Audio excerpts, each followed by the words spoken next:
আওয়ামী লীগের রাজনীতি কিন্তু এই দেশে আসবে। মুক্তিযুদ্ধবাদ, জিয়াউর রহমানবাদ, ছাত্র শিবিরের রাজনীতি হলে এক দেশ দর্শী মানুষের বাচ্চা। এদের বুঝতে হবে Fazlur Rahman is the man. সবাই মিললে যদি কথা কয়ে যদি আওয়ামী লীগের কেউ 12টা বাজে, আবার এখন মুক্তিযুদ্ধকে রক্ষা করার জন্য আমি গলায় ফাঁসি নিব। যারা মনে করেন যে আওয়ামী লীগ কালকে এসে পড়বে, আর যারা মনে করতেছেন জীবনে কোনোদিন আর আওয়ামী লীগ আসবে না, এই নামে না আসলেও, এই নেতৃত্ব না আসলেও আওয়ামী লীগের রাজনীতি কিন্তু এই দেশে আসবে। আওয়ামী লীগের রাজনীতি কিন্তু এই দেশে আসবে। ওই যে গণতন্ত্র, ধর্মনিরপেক্ষতা, বাঙালি জাতীয়তাবাদ, সমাজতন্ত্র, এই রাজনীতি কিন্তু আসবে। এটা এখান থেকে কিন্তু নিশ্চিহ্ন হবে না, এটার পিছনে মানুষ থাকবে। এগুলা কইলে অনেক কথা কইতে চায় না তো। তারা সংখ্যায় কত? একটা দেশে বিপ্লব করতে 3 থেকে 3.5% মানুষের সমর্থন লাগে। ওই যে 3 থেকে 3.5% মানুষ কত? 60 লাখ। কথাটা খুব বোঝার চেষ্টা করেন।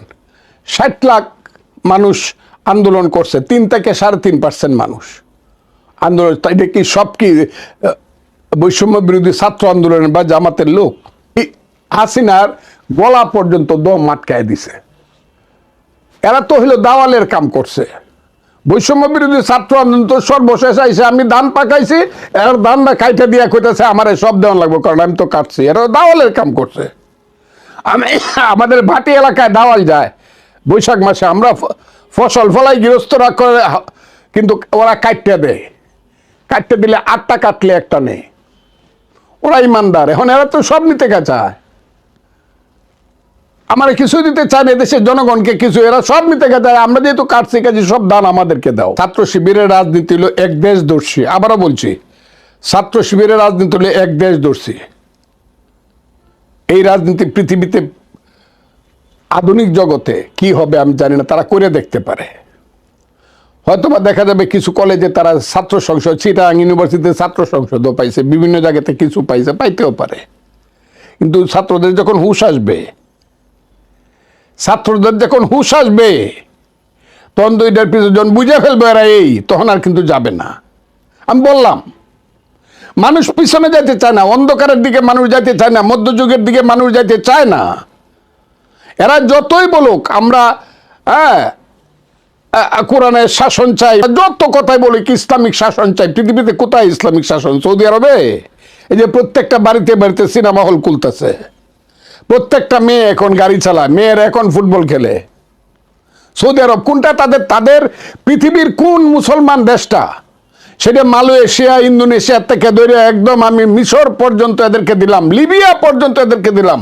কোথায় ইসলামিক শাসন আছে পৃথিবীতে? কোথায়? যেখানে 100% মুসলমান আছে সেখানেও কি ইসলামিক শাসন?